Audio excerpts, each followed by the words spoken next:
aller directement dans la chambre de la petite. Puis il y en a, ça va passer des tours.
Bonjour, je suis Jonathan et voici Luc. Nous sommes de l'équipe Québec Paranormal. L'équipe de Québec Paranormal s'est créée en 2011. On s'est donné comme objectif, comme mission, d'enquêter les phénomènes qui nous sont apportés comme étant paranormaux. D'ailleurs, à ce sujet-là, il y a une de nos enquêtrices, Manon, oui, qui habite sur la banlieue de Montréal, qui a été approchée par une famille vivant à Saint-Jean-sur-le-Richelieu. En fait, la personne qui nous a approchés et sa famille vivent des choses particulières dans leur maison, qui datent de la fin des années 1860. Donc, on a été étonnés.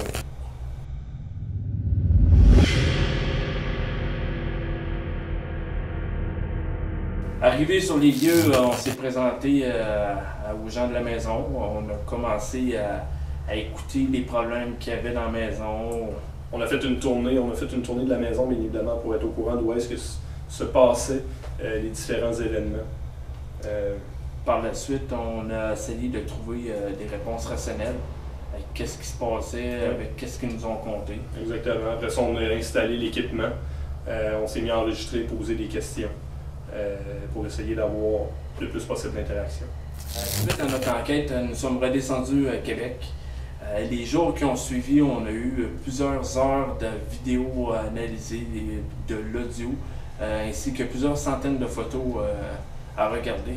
Donc, toutes ces analyses-là, en fait, ont donné bien évidemment des résultats qu'on a considérés comme intéressants. Donc, on a filtré l'information qu'on ne considérait pas comme intéressante, on a gardé ce qui était intéressant. Ce qu'on a livré à la famille, et par la suite, donc, ils nous ont invités à retourner faire une enquête plus spécifique aux endroits, finalement, où est-ce qu'on avait saisi les données qui nous semblaient intéressantes.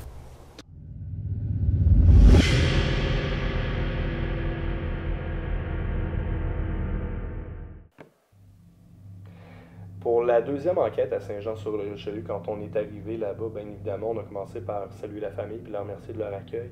Ce qui a été particulier pour cette enquête-là, c'est qu'on n'a pas eu besoin de faire le tour de la maison. Les lieux étaient déjà familiers pour nous. On venait d'une enquête précédente, donc la dernière enquête qu'on avait faite, c'était là, donc on se rappelait très bien des lieux, on était capable de faire des liens avec la première enquête. C'était particulièrement intéressant. On a demandé à la famille à savoir si s'était passé des nouvelles choses depuis qu'on était venu. Ils nous ont dit que oui. Donc, on a pris le temps de leur poser des questions, d'essayer d'avoir l'information le plus possible, d'essayer de comprendre comment ça avait pu se passer. Et puis, par la suite, on s'est installé. On s'est concentré sur une pièce de la maison aussi qu'on avait eu des données d'une dernière enquête très intéressante. On s'est concentré sur la chambre des maîtres ainsi que sur la salle de bain adjacente. Après avoir installé tout l'équipement qu'on avait apporté avec nous, on a commencé à poser des questions, on a essayé de provoquer des choses, essayé de provoquer des réactions. Durant toute la soirée, la plupart d'entre nous ont vécu des choses, des sensations personnelles, des événements qui nous ont marqués. Par contre, on ne veut pas en venir là parce que c'est des choses qu'on ne peut pas démontrer. Par contre, on est tous revenus à la maison avec beaucoup d'éléments à analyser. Et notre analyse a fait ressortir plusieurs vidéos ainsi que PVE.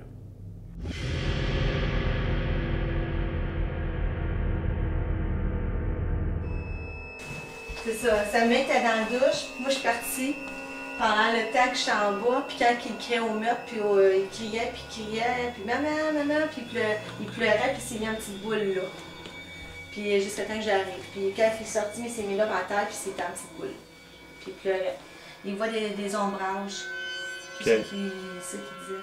Okay. Il a ajouté des ombrages, mais lui, il est plus affecté. Lui, il a aussi ça. Là. Okay. Il ne peut pas rester tout en haut, puis il ne peut pas aller prendre son bain tout seul. Il faut que je sois là. Mais s'il oublie quelque chose en haut, il faut que j'aille le chercher en haut avec lui. Sinon. Ouais, il y a une crainte qui s'est installée. Oh, oui, puis maintenant je descends, il va garager toutes ses affaires en bas, puis il va courir puis descendre. Ok. C'est ça qu'il fait. Ok. Puis c'est pas nécessairement quand il dort, c'est en tout temps. Tout le temps. Puis il crie dans la nuit, il rêve tout le temps. Là. Fait qu'on sait pas si parce qu'il s'est dit dans sa tête, arrête, lâche-moi, laisse-moi tranquille. Je sais pas, c'est qu'est-ce qu'il me dit. Vous, personnellement, avez-vous déjà vécu des choses? Oui, ouais. Oui, beaucoup. Oui, en octobre. J'étais accouchée sur le côté, de ce côté-là, ce mur-là. Puis quand je me suis réveillée, je voyais un ombrage comme ça, une grande personne grand, un ombrage mais transparent. Puis il faisait ça de même. Puis moi, j'ai parti à crier. Ça fait une fois, ça fait 18 ans que j'étais avec mon chum, j'ai jamais crié ma vie. Là. Puis j'ai fait ça de même, avant de dire lâche-moi. Puis mon chum était à côté de moi, puis qu'est-ce qu'il y a? Puis là, j'ai dit, quelqu'un il va s'approcher, puis il va me prendre, je sais pas. J'ai dit, si tu rêves, non, j'ai pas rêvé, j'ai vraiment vu quoi. Puis juste pour te dire que j'ai vraiment eu peur, j'en checkais, puis je me suis virée de bord, je me suis collée contre lui, puis que j'en checkais. Ça fait 20 fois, j'ai jamais fait ça. Là. Puis cette semaine, j'attendais des pas en bas.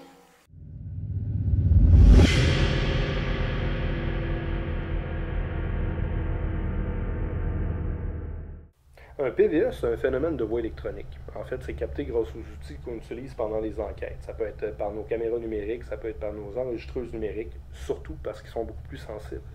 Normalement, la source des sonorités qu'on entend pendant l'analyse est assez facilement identifiable. Toutefois, il y a quelques fois que c'est plus difficile à identifier. Donc là, à partir de ce moment-là, ça devient intéressant. Ça peut être des sonorités qui sortent de l'ordinaire, ça peut être des sonorités très timides, donc il faut être très attentif pour les faire ressortir. Il y a d'autres fois où est-ce que ça va être flagrant, puis il pourrait même avoir des fois où est-ce que ça pourrait être carrément des réponses à une question posée par un enquêteur.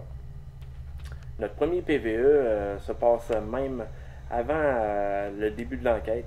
Luc vérifie l'équipement audio et part son enregistreuse. Il commence à monter des marches et demande à la propriétaire de la maison s'il peut commencer à procéder au début de l'enquête. Et dans l'intervalle de tout ça, il réussit à capter un PVE que voici. Il est dans son là, il est là. Mais là, tu sais, il est au gris. C'est à côté de ça, il a arrêté.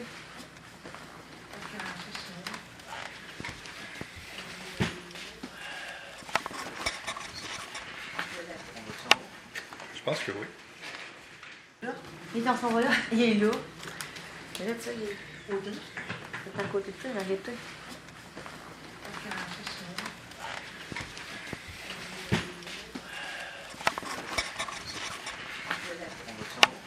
Je pense que oui.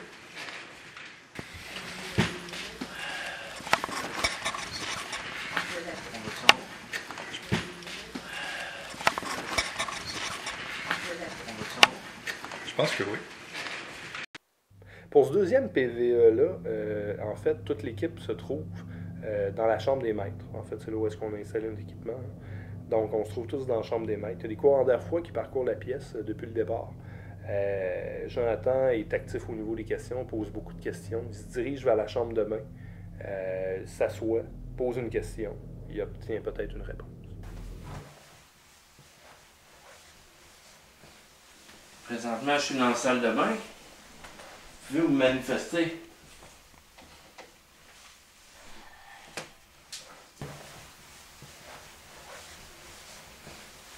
Présentement, je suis dans la salle de bain. Vous pouvez vous manifester.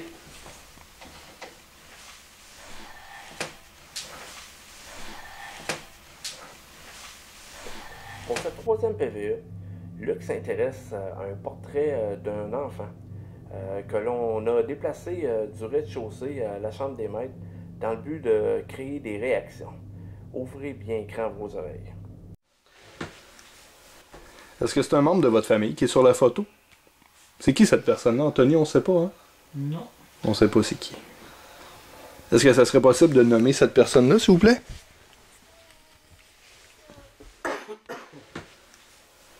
Est-ce que c'est un membre de votre famille qui est sur la photo? C'est qui cette personne-là? Anthony, on ne sait pas, hein? Non. On ne sait pas c'est qui. Est-ce que ça serait possible de nommer cette personne-là, s'il vous plaît? Ça serait possible de nommer cette personne-là, s'il vous plaît? Est-ce que ça serait possible de nommer cette personne-là, s'il vous plaît? Pour ce 4e et dernier PVE, Luc, Joe et un des fils de la famille sont toujours dans la chambre des maîtres. Luc et le fils de la famille, justement, suivent un courant d'air froid qui semble se promener dans la chambre. Après l'analyse de cette séquence-là, on peut entendre un PVE qui semble sorti de nulle part.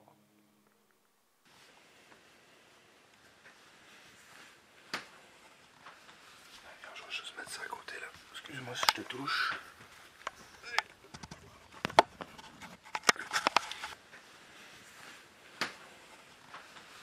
Je vais juste mettre ça à côté là. Excuse-moi si je te touche.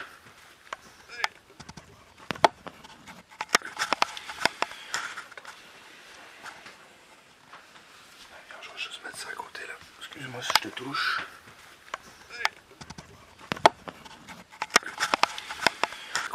Excuse-moi si je te touche.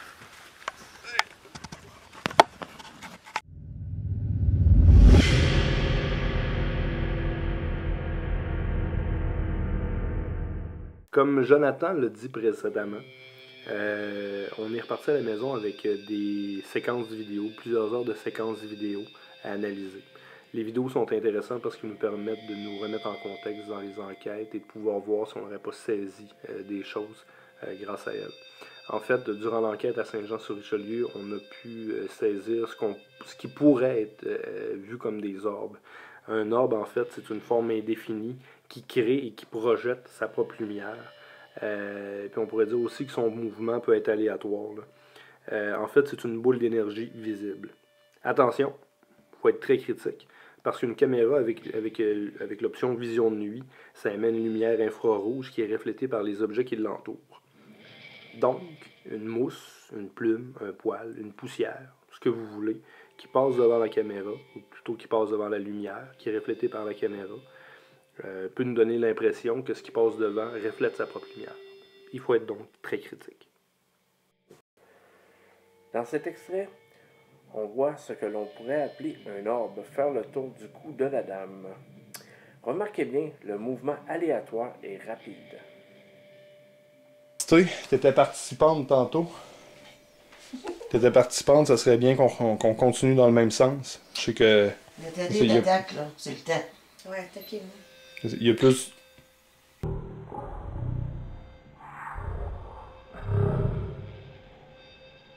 Le d'attaque, là, c'est le temps. Ouais, attaquez-moi.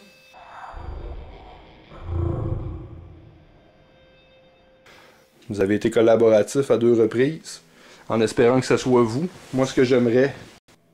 Pour ce 2e extrait vidéo, on est toujours dans la chambre des maîtres, Luc et Joe. Joe est posté en face de l'entrée de la salle de bain. Remarquez, quelque chose passe devant la caméra. Et quelques secondes plus tard, il y a quelque chose qui scintille derrière Jonathan. Ça peut faire quelque chose à photo. On aimerait ça.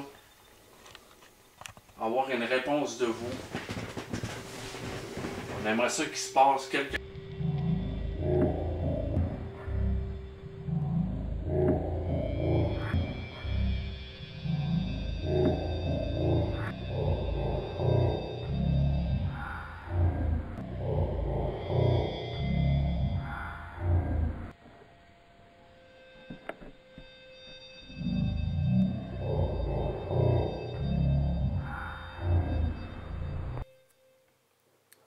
Pour cette scène, les opinions sont partagées. Certains pensent qu'il s'agit bien d'un orbe, et d'autres pensent qu'il s'agit d'une simple plume. Qu'en pensez-vous?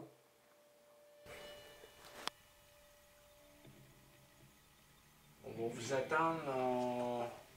On part pas tant et aussi longtemps que vous êtes pas Hey, manifesté. Christy, mon homme. Ouais. J'ai eu quelque chose là, là. Ouais.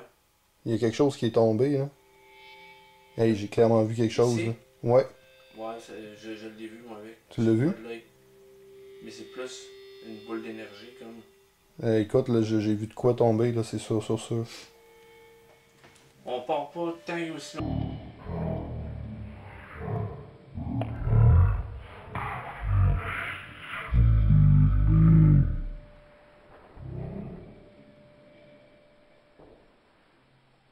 part pas tant et aussi longtemps que vous vous êtes pas Hey, manifesté. Christy, mon homme. Ouais. Et aussi longtemps que vous vous êtes...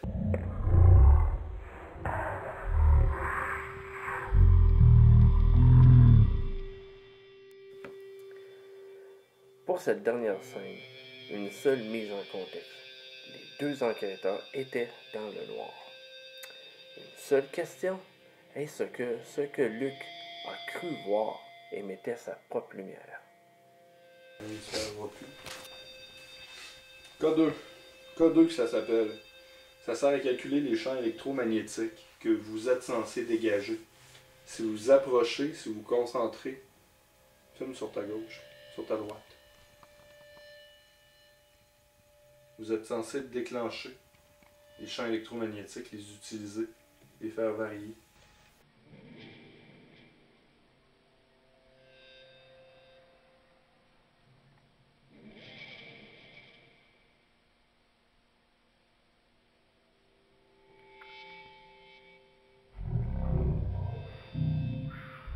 Un arbre.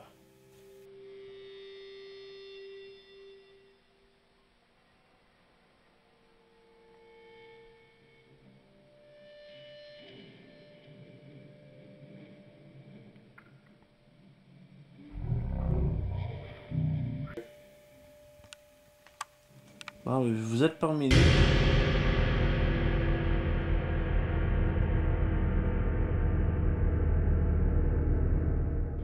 Pour conclure, on ne peut pas confirmer ou infirmer les versions de la famille. Cependant, il y a des éléments auditifs et visuels présentés dans ce vidéo qui viennent s'ajouter à la liste des phénomènes étranges. Est-ce qu'on peut affirmer qu'il y a hantise? Prudence.